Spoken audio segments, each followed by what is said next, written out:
Eh bien, bonjour. Mon nom est professeur Yves Tremblay. Je suis professeur à la faculté de médecine de l'Université Laval dans la ville de Québec. Aujourd'hui, nos conférences d'actualité en pneumologie, nous avons le plaisir d'accueillir pour la seconde fois très rapidement la professeure Bouchra Lamia. Dr Lamia est professeure au département de pneumologie à l'Université de Normandie.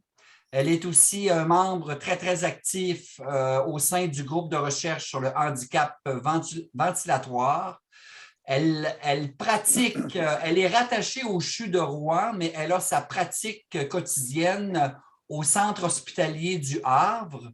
Et ce matin, professeur Bouchra va nous présenter avec ses collègues résidents des cas cliniques. Donc, sans plus tarder, je passe la parole au professeur Lamia. La parole est à vous, professeur. Bonjour, donc bonjour à tous. Donc, merci d'assister à ces sessions de cas cliniques. Donc, qui se veut interactive. Donc, pour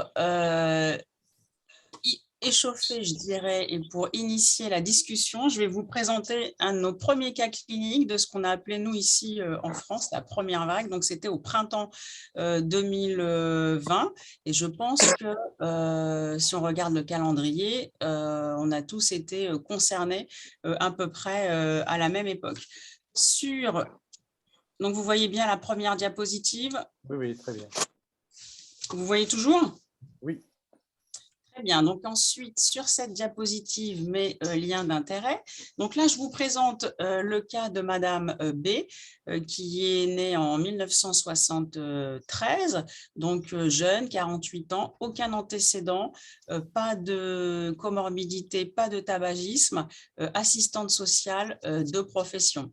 Lorsqu'elle se présente à nous, elle a une symptomatologie qui évolue depuis 4 jours et qui va associer une fièvre à 39, une altération d'état général, une anorexie, une asthénie, et elle consulte aux urgences où elle est apyrétique parce qu'elle a reçu des antalgiques.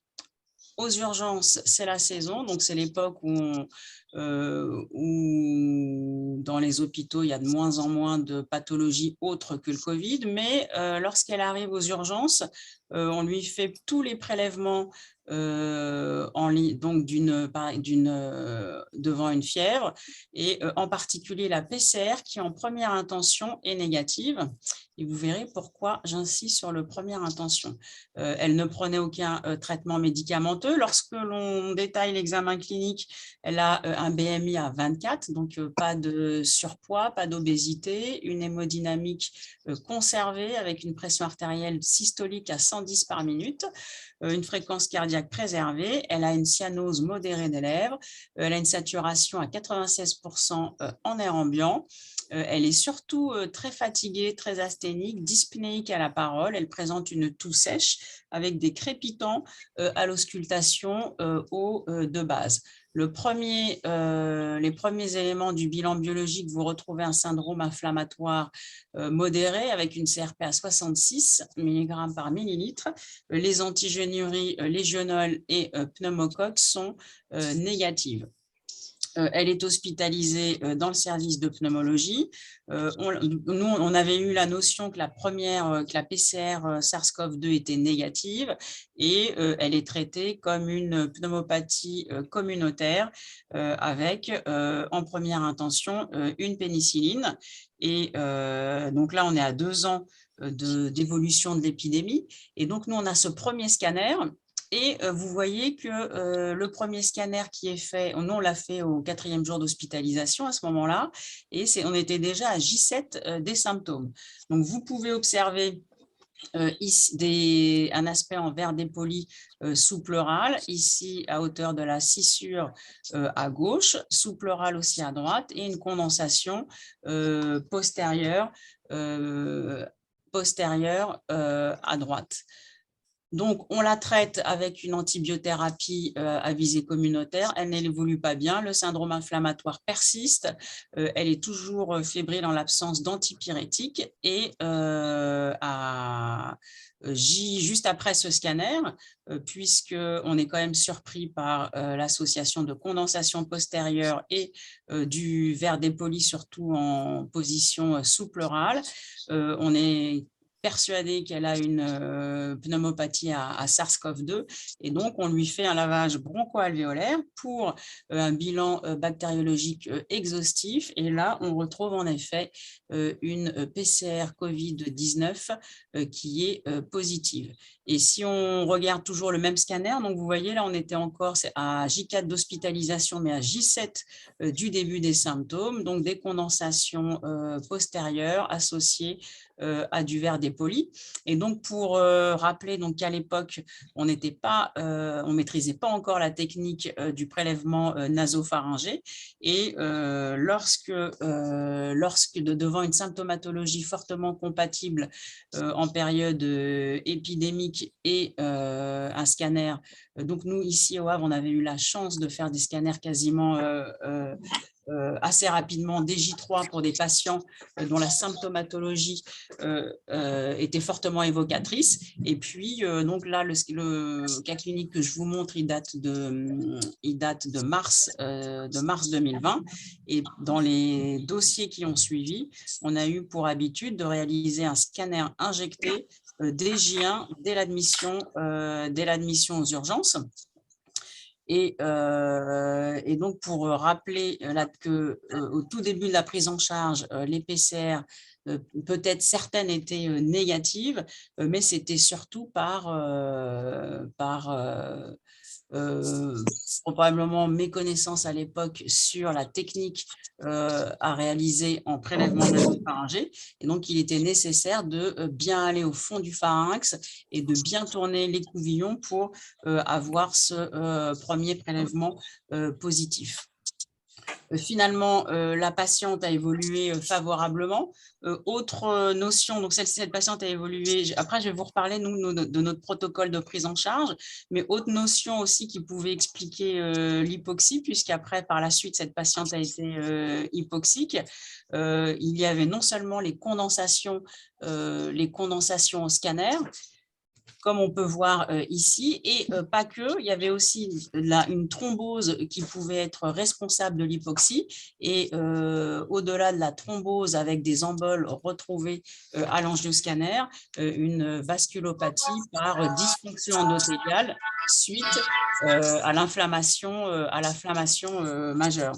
Donc, dans ce contexte, dès le printemps 2020, comme dans d'autres établissements, on avait mis un protocole d'anticoagulation qu'on continue d'appliquer d'ailleurs, où systématiquement les patients ont une anticoagulation préventive par Lovenox 0,4 ml sous-cutané, et ensuite en fonction du poids et du BMI, donc on fait des anticoagulations préventives niveau 1, niveau 2, donc ça peut être 0,4 fois 2 chez des patients dont le poids donc qui ont un BMI supérieur à 30, et si en plus le poids est supérieur à 120 kg, l'anticoagulation est à 0,6 fois 2. Et évidemment, si on retrouve une embolie pulmonaire à l'angioscanner dès l'admission, le patient est anticoagulé d'emblée. Donc, pour vous, donc le message de ce cas clinique était pour faire un focus sur les données d'imagerie au cours de la pneumopathie virale à COVID-19 qui pouvaient orienter largement le diagnostic est de pneumopathie, et chez des patients demeurant hypoxiques, de rechercher une thrombose à traiter. Et si on reprenait à l'époque donc les premiers retours et les premières expériences. Peut-être avez-vous eu connaissance de cet article qui avait été publié par les équipes chinoises dans le Lancet Infectious Disease dès le printemps 2020, où dans ce travail, les équipes avaient rapporté les données scanographiques de 81 patients atteints de Covid-19, là où on a vu les premiers cas, donc c'était à Wuhan en Chine, et les auteurs avaient analysé de manière rétrospective 81 patients qui avaient été diagnostiqués Covid-19, et en fonction des symptômes et de l'évolutivité des symptômes par rapport au diagnostic scanographique, ils avaient identifié 4 groupes, groupe 1, groupe 2, groupe 3, groupe 4, en fonction des données scanographiques. Ce qu'on pouvait observer, c'est que la plupart des patients avaient eu de la fièvre, de la dyspnée et de la toux. Et si on regarde les images initialement décrites, donc, c'était des patients aussi qui avaient un syndrome inflammatoire, des comorbidités. Donc là, je passe. Là aussi, vous voyez, si on regarde l'évolution scanographique, et chez un patient à qui on fait une imagerie 3 jours après le début des symptômes, on va avoir des images en vert dépoli, assez localisées. Si on fait l'imagerie 10 jours après le début des symptômes, vous allez avoir toujours des images en vert dépoli, plutôt de localisation encore sous pleurale, et surtout ce qu'on appelle du crazy paving, c'est-à-dire des images, des septa, un épaississement des septa interlobulaires au sein de lésions en vert dépoli. Donc, c'est la définition du crazy paving, et qu'on va observer surtout au 10e jour. 17 jours après le début des symptômes, on peut aussi voir du bronchogramme et de l'épanchement liquidien. Vous voyez ici bilatéral. Et 20 jours après le début des symptômes, on a des condensations avec des opacités plus denses qui vont être aussi sous-pleurales. Donc, en fonction du délai entre le début des symptômes et l'analyse scanographique, vous avez des images différentes. Et aussi, pour souligner, donc si on regarde ce premier scanner, vous voyez du vert dépoli, et c'est ce qui nous avait un peu surpris dès le début, on voyait du vert dépoli. Alors, ce qui est compliqué, c'est que vous vous rappelez peut-être, c'est qu'en tout cas en France, à la première vague, on a surtout vu des personnes très âgées, donc il y avait des comorbidités, et parmi ces comorbidités, on pouvait avoir des insuffisances cardiaques. Comme on n'avait pas encore l'habitude de la pneumonie à SARS-CoV-2, on pouvait parfois être piégé entre le vert dépoli de l'insuffisance cardiaque et celui de la pneumopathie à SARS-CoV-2, sauf que la différence ici qui pouvait nous orienter, c'est que les images étaient surtout sous pleurale. Actuellement, la sémiologie scanographique, on va aussi l'utiliser pour suivre l'évolution de la pneumopathie à SARS-CoV-2. Vous voyez avec des images, par exemple ici au 20e jour, qui sont plutôt des opacités, des consolidations, dont on sait maintenant avec le suivi qu'elles ne cicatrisent pas toutes complètement et qu'elles peuvent laisser des séquelles. Donc, sur encore d'autres exemples de pneumopathie interstitielle, donc ici du vert dépoli, ici des condensations postérieures avec presque des images kystiques, ici des opacités liquidiennes bilatérales, avec ici clairement un patient qui avait été, c'est l'exemple d'un patient dans ce travail du Lancet qui avait été hospitalisé, intubé, ventilé et qui n'avait pas qui n'était pas sorti de la réanimation et qui malheureusement était décédé.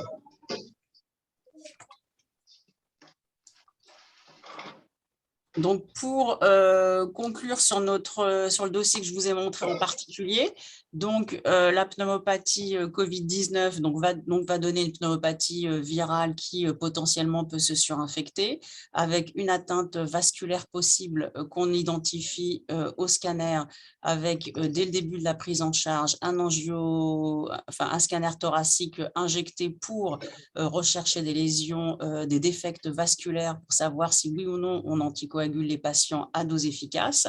L'hypoxie est en lien avec l'atteinte parenchymateuse virale et potentiellement la thrombose. Et concernant la prise en charge, on a eu pour habitude, dès un peu la fin de la première vague, donc au printemps 2020, de mettre ces patients d'un point de vue médicamenteux sous corticoïdes avec le protocole dexaméthasone. Donc, c'était 6 mg par jour pendant 10 jours, suite aux travaux qui avaient été publiés, en sachant que ce protocole, on l'avait mené plutôt, vous vous souvenez, la première vague, c'était mars 2020, et puis on a pu faire avec assurance ce protocole de corticoïdes plutôt à la fin de la première vague. Autre traitement qui a été efficace, donc c'est l'anticoagulation, donc efficace anticoagulation curative pour des patients chez qui on avait objectivé la thrombose. Donc en pratique, tous les patients ont un scanner injecté, même encore maintenant pour la 5e voire 6e vague en cours. Et en dehors d'une thrombose authentifiée, on applique un protocole d'anticoagulation qui va tenir compte et du poids et du BMI. Autre prise en charge thérapeutique, c'est l'oxygénation.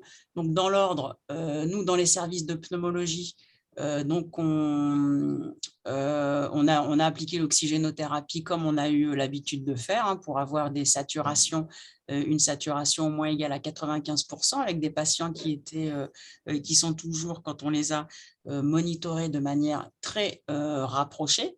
Et nous, notre objectif de saturation, c'est 92%. Quand on est au-delà de 6 litres, rapidement, on va passer au dispositif d'oxygénothérapie haut débit, avec des débits d'oxygène qui vont monter très volontiers à 20 litres par minute, associés à un débit presque autant égal en air. Et on va monitorer la FiO2. Et lorsque pour une FiO2 au-delà de 90% monitoré, le patient reste hypoxique, on se prépare potentiellement pour transférer ces patients en réanimation après avoir anticipé et discuté en amont les indications de prise en charge en réanimation. Nous, en pneumologie, ici au Havre, on a très vite, même dès la seconde vague, transformé les unités de pneumologie en unités de soins intensifs respiratoires. Donc, on s'est équipé et en dispositif d'oxygène haut débit et en ventilateurs. Nos ventilateurs de domicile, il faut reconnaître qu'ils sont assez performants maintenant. Donc, on en a utilisé largement pour les patients qui n'allaient pas être pris en charge en réanimation, ou parce qu'ils avaient des comorbidités importantes, ou parce que malheureusement, il n'y avait peut-être plus de lits en réanimation, mais au Havre, on n'a pas été tellement confronté aux patients qui n'avaient pas été pris en charge en réanimation faute de lit. Autre technique de ventilation, c'est qu'on a très volontiers alterné l'oxygénothérapie haut débit et la PPC.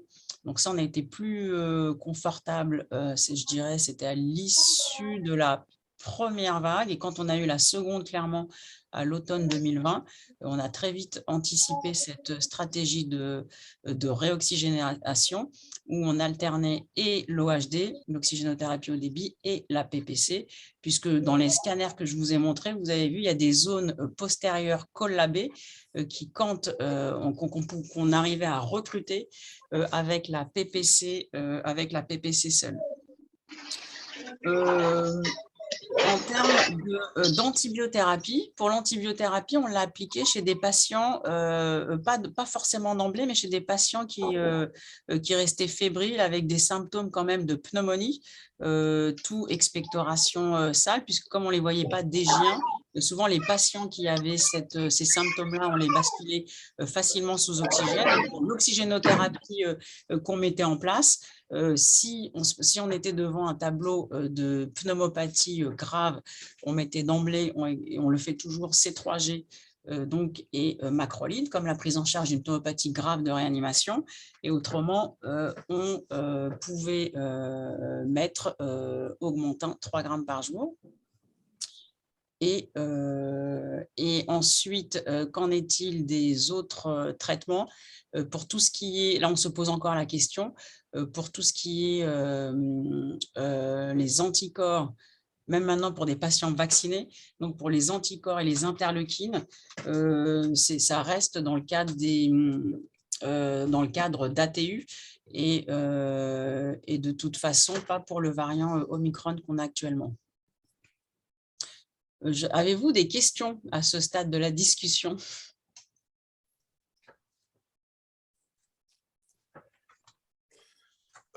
Bonjour Bouchra, merci pour votre brillante conférence. Je voudrais savoir, par rapport à l'Omicron, est-ce que vous comptez toujours avoir ce genre de tableau? Parce que chez nous, actuellement, nous avons plutôt une présence de comorbidité, de patients qui présentent autre chose, mais qui ont la COVID, qui ont besoin d'être hospitalisés pour les isoler. Mais est-ce qu'actuellement, dans vos services, vous avez des cas de pneumopathie COVID qu'on voyait avant, qui nécessitaient beaucoup d'oxygène, etc.? Oui, complètement. Alors, pardon, qui pose la question? Pardon, je n'ai pas entendu si vous vous êtes présenté, si tu t'es présenté ou pas. Je pense que c'est Zouer Swissi qui est intervenu. Ah, très bien. Ah, bonjour Zouer. Donc, en effet, moi, j'ai commencé par le premier cas parce que je me suis repositionnée dans un contexte de patients non vaccinés. Donc, effectivement, en fonction de ce qu'on a appelé les vagues, de ce qu'on appelle toujours les vagues, on a vu, en fonction notamment du statut vaccinal, des profils de patients différents. Donc, le cas clinique là, que je vous ai montré, c'était effectivement quand personne n'était vacciné, quand on découvrait la maladie, on n'était pas encore performant sur les techniques diagnostiques, y compris la PCR. Ensuite, on a eu, après, il y a eu la vaccination.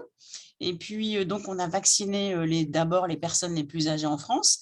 Et donc, quand est arrivée la vague de fin d'hiver, le printemps 2021, donc cette fois-ci, on a vu arriver des patients plus jeunes, des patients avec des petites comorbidités et avec des contaminations intrafamiliales.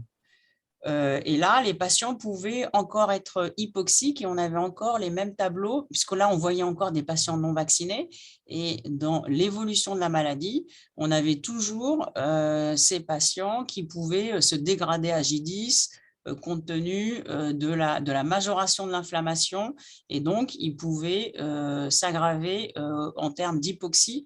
Et à ce moment-là, on faisait déjà les corticoïdes, on avait le protocole d'anticoagulants.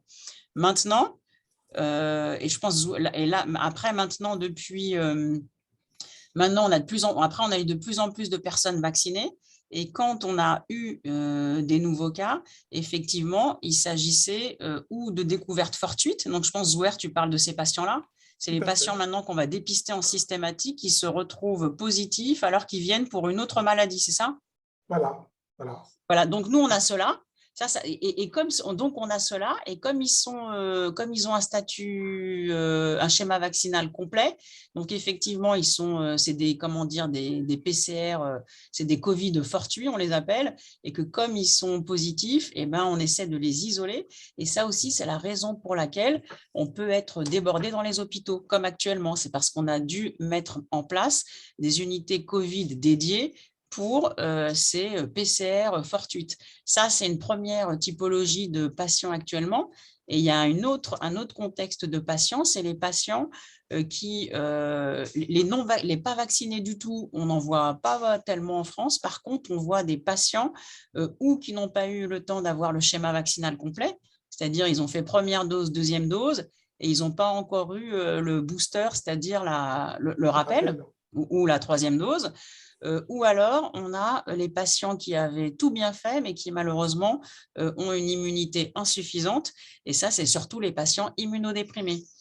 Donc, ceux-là, quand on les reçoit, eh ben, ils font quand même des tableaux qui sont proches du tableau du cas clinique là, que je viens de montrer, où ils vont avoir des symptômes, ils vont être dyspnéiques, ils vont avoir des images au scanner. Et après, il faut les surveiller parce que potentiellement, ils peuvent s'aggraver à J10. Est-ce que vous faites systématiquement du séquençage des souches que vous avez pour savoir Oui, quel type de alors, virus? on en a fait. Donc, comme après, quand est arrivé, quand au début, on était une majorité de Delta, donc on essayait de détecter les Omicron et puis en plus, on ne savait pas ce que ça allait trop donner. Donc, on l'a fait. Mais maintenant qu'on sait qu'on est dans une majorité d'Omicron, on ne fait pas de séquençage systématique. Vous n'avez jamais eu un patient avec un Omicron avec une atteinte parenchymateuse? Pardon? Est-ce que vous avez eu un Omicron avec une atteinte parenchymateuse? Omicron avec, oui, j'ai eu moi, parce que c'était un patient, là, par exemple, quand j'étais de garde, là, il y a 10 jours, mais c'est un patient qui avait une hémopathie sous-jacente. Il a été vacciné 3 fois, mais il n'a pas répondu à la vaccination. Donc, lui, il a quand même fait une pneumopathie. J'ai dû le mettre sous oxygène au débit. Il avait une atteinte parenchymateuse, alors qu'il était Omicron, en fait. Et ce pourquoi on aime bien quand même les séquencer. Là, moi, j'ai notre protocole là sous les yeux, parce que peut-être que vous aussi, vous l'avez. Alors, je ne sais pas si vous avez accès en Tunisie. Par exemple, tu sais, on a les anti-IL6, mais aussi on a les anticorps monoclonaux. Donc, par exemple, dans les anticorps monoclonaux, tu sais qu'il par exemple, il y a des hématologues, ils ont leur patientèle, et c'est arrivé que des hématologues convoquent leurs patients ambulatoires Covid positifs pour leur donner en ambulatoire des anticorps monoclonaux. Ça c'est possible. Mais tu vois, par exemple, si je regarde dans le protocole en préventif post-exposition, tu peux l'administrer uniquement s'il est delta. Donc, dans ce contexte, on va effectivement séquencer on va séquencer le patient pour savoir, dans cette indication. Et moi, la dernière fois que j'ai reçu un patient qui était sévère et je m'étais posé la question de lui faire des anticorps monoclonaux, eh bien, il était séquencé. En fait, ça m'arrangeait qu'il le soit. Tu vois, les patients spécifiques chez qui on va se poser la question des anticorps monoclonaux, là, on va les séquencer. Mais on ne fait pas le séquençage systématique. Au début, on le faisait quand on était à la transition Delta-Omicron, mais c'était surtout comme on ne savait pas trop ce que Omicron allait donner, on essayait de mieux comprendre les patients. Mais quand on a vu que Omicron allait donner des formes moins graves, dans le sens où il y avait beaucoup de cas positifs de dépistés, mais moins de patients hospitalisés, mais comme au final, il y avait beaucoup de positifs, on a quand même eu beaucoup d'hospitalisations. D'accord, parce qu'il semble actuellement que les formes graves hospitalisées, c'est les non-vaccinés qui font des Complètement, oui, c'est ça, infections. je te confirme. Oui, pardon si ce n'était pas clair, mais en effet, c'est ça. C'est-à-dire que nous, nos patients qui sont, tu sais, c'est où on a les PCR fortuites, parce que c'est des patients, comme maintenant on dépiste systématiquement tous les patients qui arrivent à l'hôpital pour un acte programmé, ou quand ils passent par les urgences et qu'ils ont le moindre symptôme respiratoire, ils vont être dépistés. Donc ça, c'est la première chose. Et maintenant, dans les services, depuis quasiment largement l'été 2021, même peut-être un peu avant, eh ben, nous, on fait le dépistage systématique tous les 7 jours de tous les patients. Donc, ce qui fait que de temps en temps, on en retrouve. Et dans ce cadre-là, c'est ça. Du coup, ceux-là, quand ils sont dans une unité d'hospitalisation conventionnelle, si le patient s'avère positif, on ne le laisse pas dans l'unité. On le transfère dans une unité Covid. D'accord. Et une dernière question pour ne pas trop accaparer la parole. Voilà. Est-ce que vous avez remarqué avec le Omicron, comme il y a une atteinte élective des branches, des exacerbations de BPCO?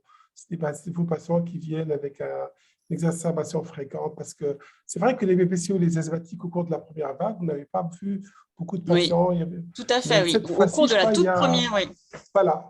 Au cours de la toute première, il n'y a pas eu. Alors, il y a eu peut-être deux. Alors, ce qu'il y a, c'est nous, nos patients respiratoires, ceux qu'on connaissait, ils sont déjà tellement éduqués par rapport à la grippe et à la vaccination antigrippale qu'avec nous, c'est ce qu'on a constaté, c'est qu'ils ont très, très scrupuleusement respecté les mesures barrières Et du coup, en effet, nous, nos patients pneumologiques, d'une manière générale, on les a pas vus beaucoup dans les hôpitaux à la première vague. Et autre chose, alors on s'est posé la question du caractère protecteur des corticoïdes, même inhalés. Est-ce que ça a pu contribuer? Donc ça, c'est une chose. Et là, avec Omicron, on ne les voit pas beaucoup plus. Nous, en tout cas, au Havre, là, en secteur d'hospitalisation, on a dû au total réouvrir près de 70 lits. Tu vois, 60, avec une rotation régulière, par exemple, nous, la moitié du service de pneumo est toujours occupée par des patients Covid. Et par contre, ce qu'on observe par rapport à la première vague, il y avait beaucoup de patients oxygénodépendants en printemps 2020. Maintenant, il y a des patients Covid, mais ils ne sont pas tous oxygénodépendants, loin de là. Tu vois, alors qu'avant, sur 25 lits, on aurait eu 25 patients qui étaient au moins à 4 litres d'oxygène. Et après, tout de suite, on augmentait avec l'oxygène au débit, la PPC. Maintenant, sur l'unité de 25 lits, il n'y a même pas la moitié oxygénodépendant préoccupant. Tout à fait. On n'utilise pas ces appareils oxygène au débit, on ne les utilise pas pratiquement. Vous l'utilisez ou pas? Parce que non, on les a, mais on ne les utilise pas parce que. Oui, pour la vague actuelle. Pour la vague actuelle. Oui, voilà. Et que nous, on l'a utilisé beaucoup la première vague. Certainement, au cours de la première vague, certainement. Oui. Mais là, effectivement, il y a largement moins d'atteintes respiratoires. C'est aussi parce que on les a dépistés plus tôt, on les surveille peut-être de plus près et qu'on leur met. C'est vrai qu'on leur met assez vite les corticoïdes. On leur met essentiellement corticoïdes, à vrai dire. Mais je pense qu'aussi la présentation d'Omicron, elle est différente parce qu'il y a moins d'inflammation. C'est pas comme les patients, ils sont quand même vaccinés, même s'ils sont moins immunisés. Il doit quand même y avoir un effet protecteur et que en fait, ils font pas l'orage inflammatoire et cytokinique, je pense, qu'on a vu à la première vague et qui donnait cette infiltration parenchymateuse importante avec une oxygénodépendance préoccupante. Tout à fait. Merci. Oui, Bouchra, moi j'avais une question justement concernant la vaccination. Tu viens de dire que les formes sont moins graves, etc., chez les personnes vaccinées. Dans l'ensemble des pays, certains pays ont vacciné avec du messager, d'autres avec des vaccins conventionnels, etc. Est-ce qu'on a une idée de la différence clinique en fonction de la vaccination, en fonction du type de vaccin? Oui, alors nous des patients qu'on voit en France, ils ont la grande majorité, si c'est presque pas tous, ils sont tous vaccinés avec l'ARN messager, avec le Pfizer. Oui. Puisqu'au moment de la campagne de vaccination, on a vite fait des restrictions autour, par exemple, du vaccin AstraZeneca. Et puis en fonction de l'âge, et puis après, il y a eu quelques rares cas de thrombose grave, mais quand même en lien avec le vaccin. Et donc, nous, tous les patients qu'on voit là, c'est ARN messager. Il y a très peu de non-ARN messager dans la population française vaccinée. Donc là, on n'a pas cette différence, on ne peut pas faire cette différence. J'ai vu dans la littérature là-dessus. Mais c'est possible qu'il soit moins… alors, je crois que le plus celui qui génère la meilleure protection anticorps, il me semble, c'est l'ARN messager qui protège le mieux. Donc, du coup, peut-être qu'avec d'autres, il y a moins de protection. Chez nous, on a tendance à dire que le mélange serait bon. Donc, ceux qui sont rendus en troisième dose, chez nous, il y a des gens qui disent si tu as eu l'ARN messager pour les 2 premières, parce que pour les 2 premières doses, on avait tendance à dire de rester dans sous la même étiquette. Et donc, si par exemple, tu commençais avec un ARN Moderna, tu restais avec l'ARN Moderna, mais quand tu arrivais à la 3e dose, si tu pouvais changer, on te suggérait de changer, on disait que ça pouvait augmenter ton immunité. Mais personnellement, je n'ai pas de données scientifiques. Je n'ai pas fait de revue de littérature sur le sujet, mais personnellement, moi, je n'ai pas vu de données scientifiques. Si vous permettez, il y a quelques questions dans la salle. J'aimerais Oui, te j'ai les vu poser. ça. Oui, oui, tout à fait. Oui, Ouais. j'aimerais te les poser. Il y a Oui.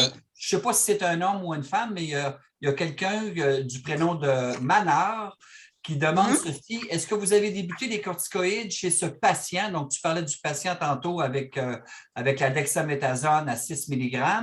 Est-ce que vous avez débuté les corticoïdes chez ce patient dès la confirmation du SARS-CoV-2?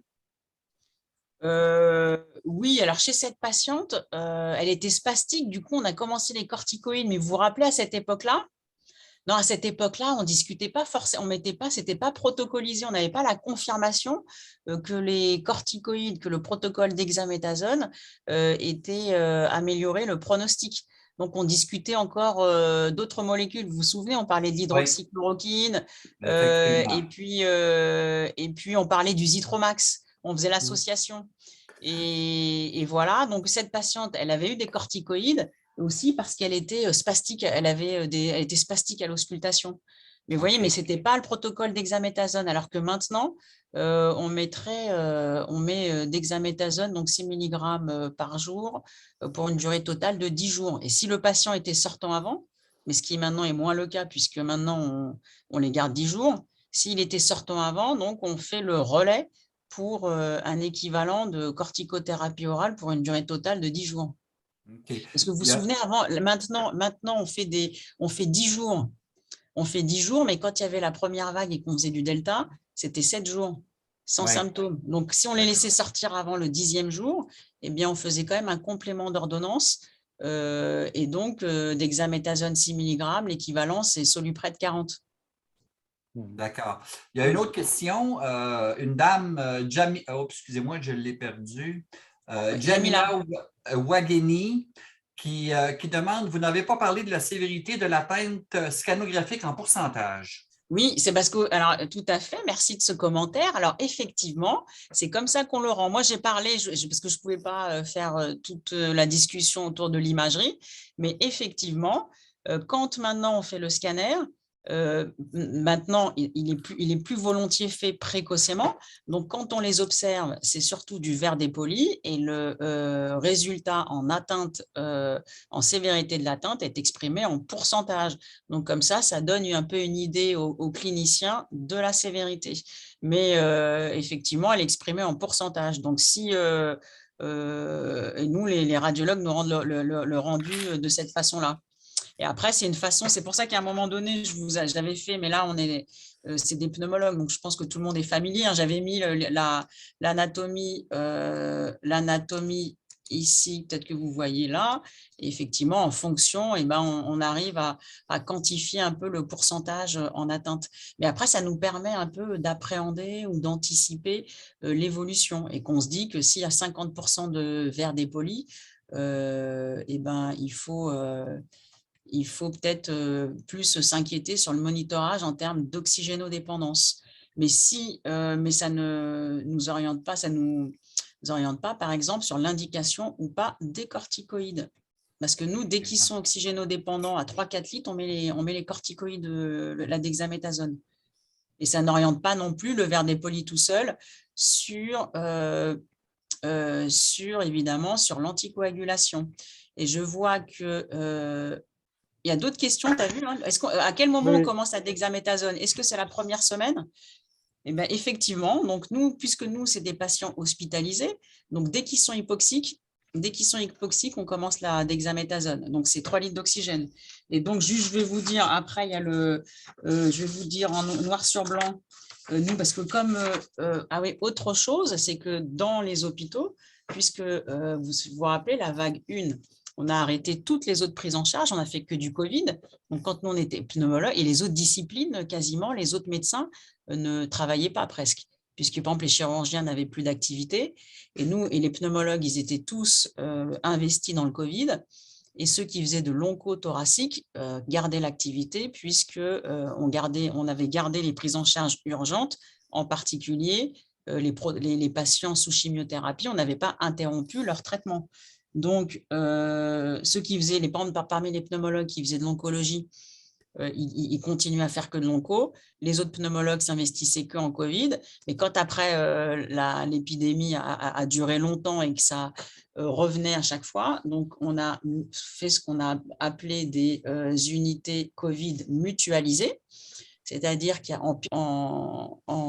avait toujours un pneumologue, surtout quand c'était une unité de soins intensifs respi, mais d'autres médecins. Et donc, pour les autres médecins, on a rédigé des protocoles de prise en charge.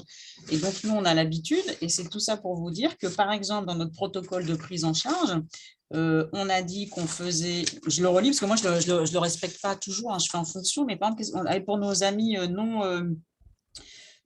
amis non, par exemple, moins habitués, eh bien, on a dit que la corticothérapie, c'était 6 mg jour pendant 10 jours, ça, je vous l'ai dit.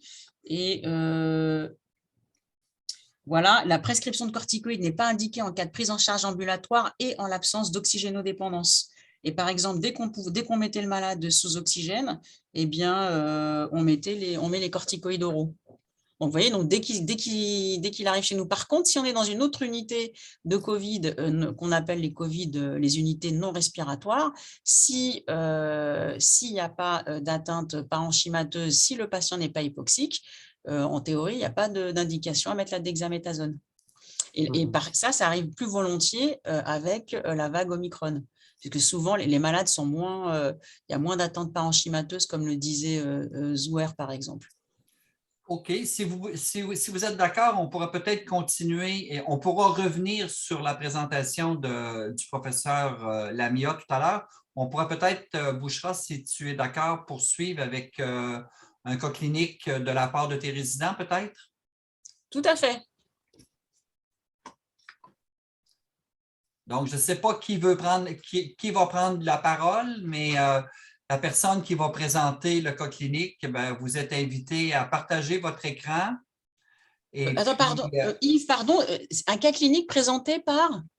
ben, je ne sais pas qui va présenter le cas clinique. Est-ce que c'est un résident? Est-ce que c'est toi qui vas le présenter? Comment as-tu structuré ta présentation? Non, moi je pensais que c'était les participants qui nous présentaient leur propre cas clinique. Ah, OK, d'accord. Oui, voilà. Donc, Moi, ça m'allait bien qu'on fasse des OK, je comprends. des Non, discussions, pardon. Oui, ah, j'avais compris comme je ça. comprends. Bon, écoute, c'est pas grave de toute façon parce que tu nous as présenté quelque chose d'extrêmement intéressant. Mais non, habituellement, c'est le présentateur qui invite les résidents de son service à présenter un cas clinique ou deux, mais ce n'est pas grave. On continue la discussion sur ce cas-là. Et je vois qu'il y a une main levée. Je ne suis pas capable de lire autrement que Galaxy A31 Tech, je ne sais pas ce qui suit. Donc, la parole est à vous. Oui. Allumez votre micro. Le micro est coupé. Oui, allumez votre micro et posez la question. Ben, écoute, je peux peut-être en poser une question, moi. Tu as déjà un petit peu ébauché la réponse. Au début, lorsque SARS-CoV-2 a frappé, naturellement, les services n'étaient pas vraiment organisés pour faire face à ça. Et chez vous, au Havre, pour les patients hospitalisés, j'entends, comment la collaboration interdisciplinaire s'est-elle mise en place avec le va-et-vient des spécialistes à travers les différents services, etc., parce que les patients ne se déplaçaient pas ou presque pas. Donc, comment tout ça, ça s'est fait? Est-ce que ça s'est fait d'une façon, comment je peux dire, ça s'est certainement fait d'une façon harmonieuse, mais vous avez certainement eu un petit peu des problèmes au début pour mettre ça en place. Oui, au printemps 2020, donc la première vague, toute la médecine programmée avait été arrêtée, avait été suspendue. Et ça, c'était une décision hospitalière, mais aussi ça avait été fortement recommandé par les autorités de santé. Donc, ce qui fait que tous nos patients qui, en dehors des patients d'oncologie thoracique, pour qui il fallait faire ou le diagnostic ou la prise en charge thérapeutique, ceux-là, on les a maintenus pour les prises en charge, mais tous les autres, dans toutes les autres disciplines, finalement, l'hôpital, on n'a fait que du Covid et tous les autres services étaient fermés. Et après, en termes de besoins, en termes de besoins, au maximum du nombre de patients. On était à peu près 100 patients Covid avec une rotation régulière. Il y avait les entrées et les sorties. Et sur un service de réanimation de 20 lits, les 20 lits étaient occupés par des patients Covid intubés ventilés, avec une mortalité en réanimation qui était supérieure à 50%. Oui, d'accord. OK. Il y a une question, de Madame ou de Monsieur Djabala. Quelle est la place des corticostéroïdes inhalés dans la PEC de COVID-19? Il n'y a pas de place particulière. En fait, si voilà, la corticothérapie n'est pas administrée par voie inhalée dans la pneumopathie COVID-19. Ainsi, voilà, on ne l'instaure pas pour traiter la pneumopathie COVID-19. Alors, je ne sais pas quelle est leur expérience, s'ils avaient l'expérience des confrères, mais donc on n'instaure pas de corticoïdes inhalés pour la prise en charge. Et au début, on s'est posé la question justement des corticoïdes Oui. inhalés, s'il fallait les continuer chez les patients Ah qui oui, avaient oui, des chez les corticoïdes patients qui avaient déjà. Oui. Chez les patients qui avaient déjà, oui, il y avait eu des petites alertes en disant que peut-être ça pouvait être délétère, mais ça n'a pas été confirmé. Ça n'a pas été confirmé. Ouais. OK. Est-ce que nous avons d'autres questions, d'autres commentaires dans l'auditoire? Moi, j'avais une question concernant la radiologie. Finalement, le maximum des images, c'est autour de J7. Hein, c'est l'habitude. C'est bilatéral, avec des images sous-pleurales, du verre dépoli, etc. Finalement, c'est plus tard que dans des pneumonies bactériennes habituelles. Il arrive qu'on ait des pneumonies bactériennes qui débarquent à l'hôpital avec 40, un point de côté, etc. Il n'y a pratiquement pas d'image radiologique. On la voit apparaître dans les 2 à 3 jours qui suivent, essentiellement. Mais ça n'attend pas 7 jours. Oui. Oui, voilà. Oui, si, c'est vrai. Alors après, est-ce que… nous, on a observé comme ce qui avait été documenté. Vous voyez, dans l'exemple qu'il y avait du verre dépoli, le fait que ça se condense secondairement, hein, c'est ça le commentaire. Ouais, c'est vrai que la condensation, voilà, nous, ce qu'on avait appris de la littérature et ce qu'on a confirmé pour notre patientèle, c'est que ça faisait, voilà, là, par exemple, là, j'ai remis à l'écran, là, on est à J7 du début des symptômes. Il y a encore du verre dépoli et de la condensation. Et que quand on fait plus tôt, si on fait le scanner plus précocement, on a du verre dépoli isolé. C'est que du verre dépoli et après, ça fait de la condensation un peu souple, comme du crazy paving comme ça. Mais effectivement, c'est ce qu'on a pu observer des différents timings scanographiques, je dirais. Ce qui correspond finalement au timing de la maladie, parce qu'on sait qu'il s'aggrave à partir de 5-6 jours. Oui, et que quand c'est à J10, c'est là qu'après l'inflammation, elle est massive à J10 et elle se propage aux voies aériennes profondes. Et effectivement, nous, on l'a constaté aussi de cette façon, que ce soit en termes cliniques, comme on l'a décrit, et aussi scanographiques. Et qu'après, après les images se consolident et s'étendent. Mais si elles s'étendent trop, et à ce stade-là, ils sont très hypoxiques, donc là, on est dans le SDRA, et les patients, ce qu'on a observé les plus hypoxiques, sont ceux qui avaient aussi de la vasculopathie, de la thrombose, parce que l'inflammation massive entraîne la dysfonction endothéliale, et que la dysfonction endothéliale va favoriser la thrombose. Et c'est vrai que nous, on l'a observé comme ça. Donc là, on est en train de suivre et colliger nos patients après le Covid. On est en train de voir s'ils normalisent ou pas les images scanographiques et aussi comment est leur profil fonctionnel respiratoire. Là, on n'a pas encore la réponse, mais on est en train de les colliger. Mais je reviens à la question que je posais tout à l'heure concernant la précocité ou non des signes cliniques par rapport aux pneumopathies bactériennes. Mais si on reste dans les pneumopathies virales, C'est une séquence habituelle dans les pneumopathies virales d'avoir des images apparaître au bout d'une semaine, 7 à 10 jours. C'est si tardif que ça? Oui, en fait, alors après, c'est vrai que nous, habituellement, on n'en a pas tant que, on n'en voit pas tant que ça, des Non, mais pneumopathies c'est virales. c'est pour ça que je C'est vous pour pose ça, la en fait, question. nous aussi, parce que c'est vrai que nous aussi, d'habitude, on les voit pas, en fait. Ah, on On les voit les pas. voit pas tant que ça. Par exemple, même quand on a nos patients BPCO qui sont hospitalisés pour une exacerbation en lien avec une infection virale, eh bien, c'est vrai qu'on leur fait pas toujours un scan thoracique, en vérité. On leur fait une radio. Et sur la radio, on ne voit pas tellement de syndrome interstitiel parce que souvent, ils ont déjà un emphysème sous-jacent. Du coup, il n'y a pas assez de parenchyme pour faire du verre dépoli, je dirais. Oui. Et on n'a pas trop ce recul, en fait. On ne sait pas bien. Voilà, sur ce qu'on voit habituellement, on ne pourrait même pas, sauf à revenir dans la littérature, mais je ne sais pas si on ne les observe pas tellement. Je ne sais pas si nos autres confrères pneumologues ont un avis là-dessus, mais c'est vrai que d'habitude, on ne les voit pas trop, quoi. En tout cas, on ne les investigue pas autant. On fait pas, nous, là, on a eu la chance de pouvoir faire des scanners DJ1, donc on a pu observer toute cette imagerie, toute cette sémiologie radiologique. Mais parfois, je sais qu'il y a des centres, ils n'ont pas fait les scanners comme ça d'emblée tout le temps. Ils ne pouvaient pas parce qu'il y avait trop de patients, trop de demandes.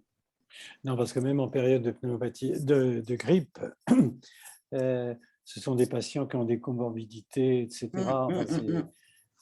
Et après, on se dit, et même au tout début, quand on avait moins l'habitude, c'était un peu… Non, et aussi parce que c'était des patients âgés, ça pouvait être confondant le verre dépoli avec une surcharge vasculaire, des compensations cardiaques, puisqu'au moment de l'infection virale, il pouvait décompenser une cardiopathie. Donc, c'était un peu… déjà, je me souviens de plusieurs discussions comme celle-ci. Donc, je pense que d'habitude, quand il y a des virus, on n'a pas d'image parenchymateuse qu'on peut exploiter. Est-ce qu'il y a d'autres questions? Oui, d'autres questions, d'autres commentaires? Il y a Zouar qui vient de mettre un commentaire sur le chat. C'est probablement à propos des corticoïdes inhalés. Il dit que c'est efficace dans l'hyperréactivité bronchique induite par la COVID. Ah, effectivement, de toute façon, ça peut tout à fait. Donc, peut-être que dans son expérience, je ne sais pas si Zouar veut prendre la parole. Effectivement, peut-être que… On voit les patients juste après la COVID, on les voit 15 jours après, ils continuent à tousser. Et ils gardent une hyperactivité bronchique chez certains patients, pas tous. Ah oui, donc ça, c'est pas… Oui. Et la corticothérapie… Alors, en fait, il y avait des papiers qui sont sortis pour dire que la corticothérapie inhalée avait un rôle à jouer au début. Il y a il y a pas mal d'articles qui sont sortis dessus, qui proposaient même une dose de 2 bouffées x2 de corticothérapie inhalée au cours de la première semaine. Et ça aurait permis, d'après les résultats des études, d'éviter la progression vers la forme grave. Mais c'est vrai qu'en cas de pneumopathie virale, ça ne sert pas à grand-chose. Après, c'est peut-être pour ça qu'on s'est dit que nos patients avec une atteinte chronique des voies aériennes sous corticoïdes, que ce soit BPC ou asthme, peut-être ils ont été un peu protégés par leurs corticoïdes inhalés, c'est pas impossible. Ouais. Mais effectivement, là, toi tu parlais des patients à J15, J20, effectivement, comme ils ne récupèrent pas complètement de leur parenchyme, s'ils ont encore une hyperréactivité, on peut tout à fait comprendre que les corticoïdes inhalés soient efficaces. Mais moi, là, si on se positionne à la phase absolument aiguë, on n'a pas traité comme ça les patients. On leur a plutôt mis les corticoïdes par voie systémique. Bouchra, j'ai une question à te poser par rapport aux patients qui ont été mis sous ECMO. Est-ce qu'il y en a qui sont sortis? Parce qu'en fait, l'atteinte parenchymateuse est tellement importante. Est-ce qu'il y en a qui s'en sont sortis? Parce qu'après, les poumons, ils deviennent vraiment inutilisables pratiquement. Ils sont tellement, avec des lésions qui sont rétractiles, avec des lésions qui sont très condensantes. Je ne sais pas si on peut récupérer ces malades qui sont sous ECMO. Oui, alors moi, j'avoue, nous, ceux qu'on a transférés, il y en a, de notre service de pneumo-USIR vers la réa, il n'y en a pas qui aient eu l'ECMO. Après, je pourrais après essayer de me renseigner, voir comment ça s'est passé pour les autres. Mais nous, il n'y en a aucun qui a relevé de l'ECMO. Après, est-ce que ceux qui l'ont eu sont tous décédés?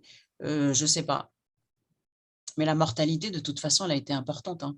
Donc, ceux qui ont eu l'ECMO, je ne sais pas, mais je sais que la mortalité, c'est sûr, elle a été très importante. Tu sais, quand on commençait à découvrir la maladie, et même quand on mettait en réanimation que les plus jeunes sans comorbidité, la mortalité, c'était au moins 70%, hein. Et C'était puis, plus de 70%. Et après, moi, nous, on n'a pas eu de patients à nous de la pneumo-usure qui étaient allés, pour qui ils étaient allés jusque l'indication de l'ECMO. Voilà. Après, je ne sais pas s'il y en a qui l'avaient eu et qui ont survécu. et puis d'après toi, Bouchra, avec la pérennisation de cette infection qui a l'intention de rester et de ne pas. Ça m'étonnerait qu'on va s'en débarrasser rapidement. Elle va rentrer un peu dans notre activité quotidienne. Est-ce qu'il faudra peut-être, dans les services de pneumologie, dans les autres services, réserver une partie du service pour ces malades? C'est comme la tuberculose. En fait, au début, on avait les sanatoriums, puis par la suite, on s'est arrangé pour avoir des chambres pour accueillir les malades tuberculeux, pour les isoler des autres. Alors, je ne sais pas Oui, si on continue toujours à Nous, garder. on pensait qu'on allait faire ça pour l'automne-hiver 2021 seulement. Mais effectivement, on a fonctionné comme ça au début. Quand il y a eu à la rentrée 2021, donc septembre-octobre, on avait toujours une petite rotation régulière de patients. Et on avait fait comme ça. Comme on avait les chambres isolées pour les BK dans les services de pneumo, donc nous, on en avait 4. Après, en maladie infectieuse, il y en avait 2.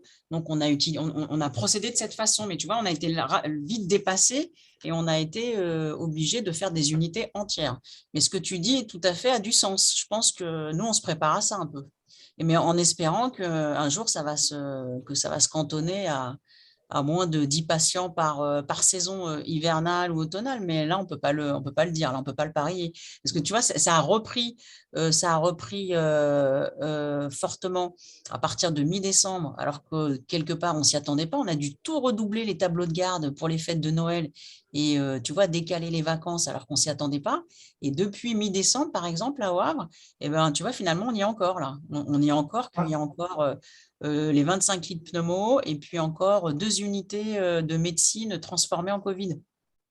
Le vrai problème, c'est une infection qui n'est pas saisonnière, c'est ça. Là, on ne sait pas. Là, on a l'impression que ça commence à se tarir, mais on ne sait pas si jamais on a un nouveau variant, parce qu'il n'y a que 10% du continent africain qui est vacciné. Vous êtes d'accord? Si on a un nouveau variant qui revient là en automne-hiver, ça va être… Et plus l'immunité qui est éphémère, qu'elle soit naturelle ou post-vaccinale. C'est comme ça que ça s'est passé, en tout cas pour cette fois-ci. Si après, on constate que nous tous, là, on ne garde pas encore notre immunité et que, par exemple, la mémoire cellulaire ne suffit pas, est-ce qu'on aurait pu penser qu'elle suffise, la mémoire cellulaire? Tu vois, si tu réunis tout ça, l'immunité, qu'elle soit naturelle ou post-vaccinale, elle est quand même, on va dire, éphémère en moyenne. Pour l'instant, on a retenu 6 mois, plus le fait qu'il y a encore tout peut-être le sud du monde là, qui n'est pas encore suffisamment vacciné. C'est vrai que ça peut être compliqué, quoi. Ça peut être compliqué encore pour l'hiver 2022. Ouais, tout à fait. Ça peut, mais peut-être que… sauf si on se dit qu'il va y avoir l'immunité cellulaire, la mémoire cellulaire qui va intervenir et que ça va se transformer en une épidémie, en une maladie virale saisonnière sans forme grave. C'est plutôt sur cette pensée-là que certains auteurs ont Oui. tendance à aller, c'est-à-dire que la mutation est telle que continuer à muter en développant des formes graves comme celle de Delta, par exemple, la probabilité est plus faible. Secondo, ben, à tout le moins dans les pays du Nord, disons-le comme ça, la couverture vaccinale est telle que finalement, ben, le virus va frapper plus de personnes vaccinées que de personnes non vaccinées. Donc, il va devenir un peu, comme tu disais, saisonnal. Ce serait bien que ce soit… espérons, Ouais. mais effectivement, la nature est telle que des fois, on a des surprises. Hein. On a eu tellement de surprises et ce qui est incroyable, c'est qu'avec ce virus, à chaque vague, on a appris des nouvelles choses des nouvelles modalités de prise en charge. Tout À à chaque fait. vague, il y a eu quelque chose de nouveau qu'il fallait prendre en compte pour la prise en charge des patients. Effectivement. Tu vois, au début, mais c'est vrai qu'on a été plus confortable en automne-hiver 2020 parce qu'on avait beaucoup appris du printemps 2020 et qu'après, on avait eu des protocoles de prise en charge thérapeutique qui étaient plus codifiés. Ça nous a bien aidé quand même. Tu vois, tout de suite, de savoir à quel moment on mettait les corticoïdes, combien, pendant combien de temps, de savoir qu'en fait, il y avait de la thrombose et que la thrombose, elle était d'intensité variable. Donc ça a été important assez vite de mieux connaître les modalités de contamination, de savoir qu'après, à la seconde vague, en fait, il y avait beaucoup de contamination intrafamiliale. Donc, à chaque fois, il y a eu quelque chose de nouveau, que là, avec Omicron, en fait, c'est moins les formes respiratoires et aussi, et du coup, maintenant, on en reparle quand on fait l'enseignement aux étudiants sur insuffisance respiratoire aiguë. C'est quand même, on a des patients sous 9 litres d'oxygène.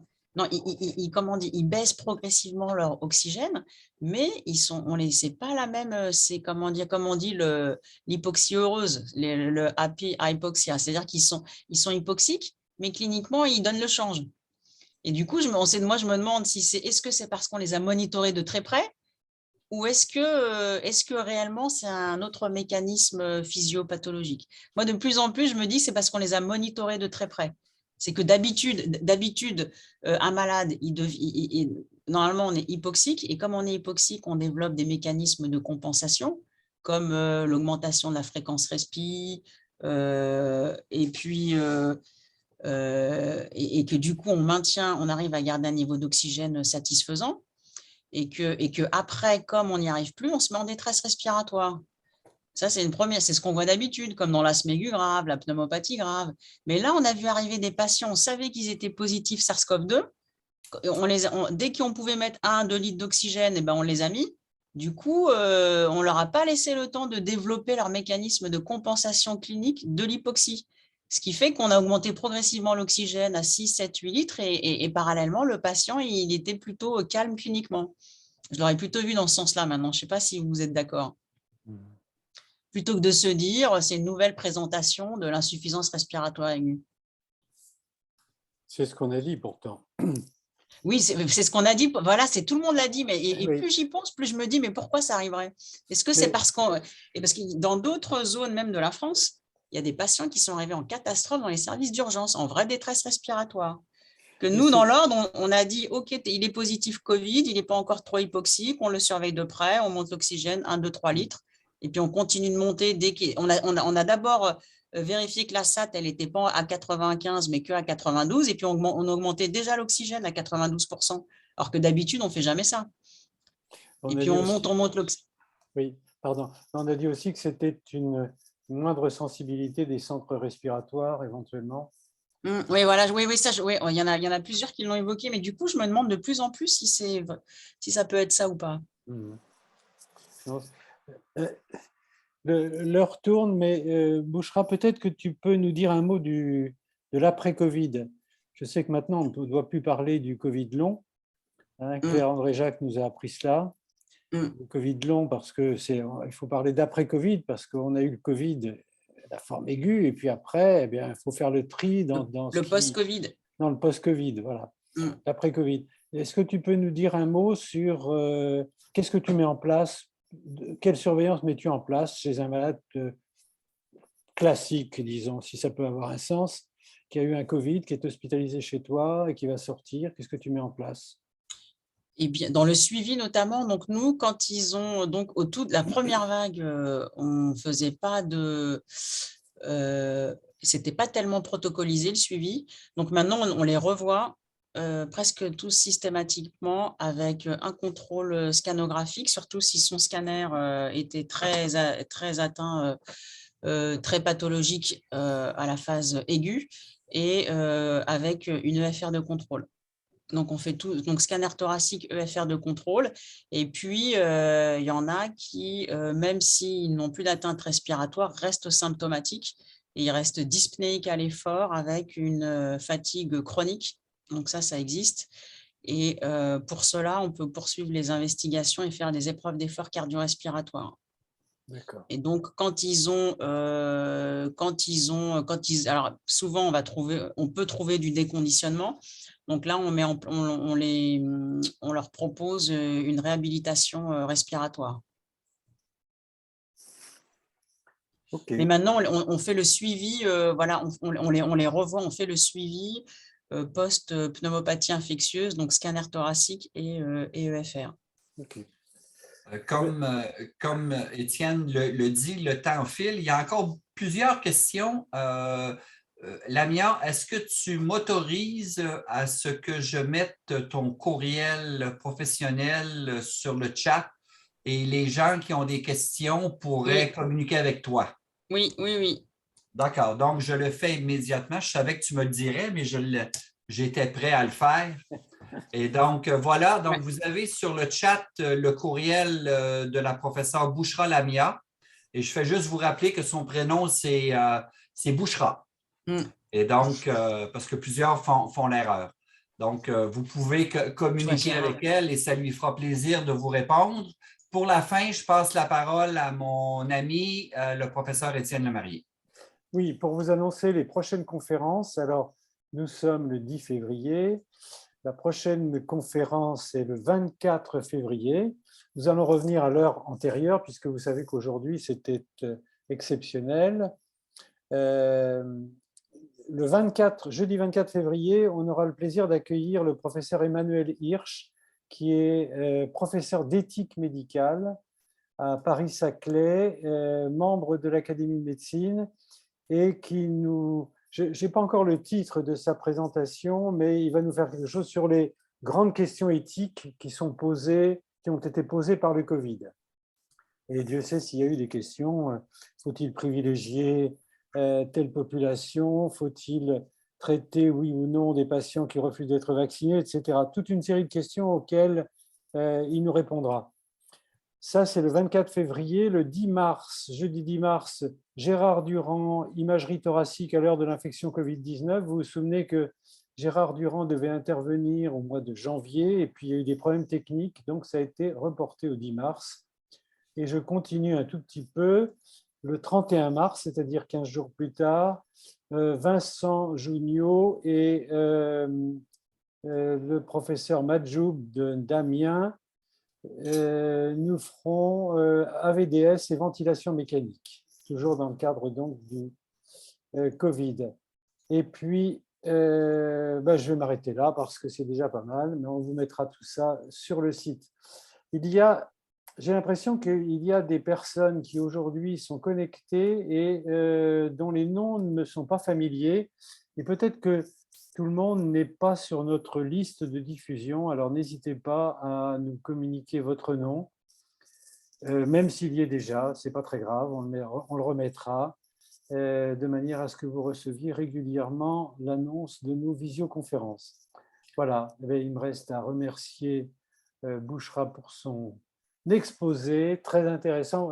Tu vois qu'à partir d'un seul cas clinique, finalement, on arrive à faire on arrive à broder autour et répondre à énormément de questions. Voilà, merci beaucoup. Juste un dernier commentaire avant que vous quittiez. Effectivement, ce webinaire, il est enregistré et notre ami Zouer le dépose sur le site de l'EFP. Le site, c'est SPLF/EFP.org. Non, c'est efpneumo.org. Ah, OK. Donc, EFP.org. Je m'excuse. Non, c'est efpneumo.org. OK. Ah bon, d'accord. Je m'excuse. Je De toute façon,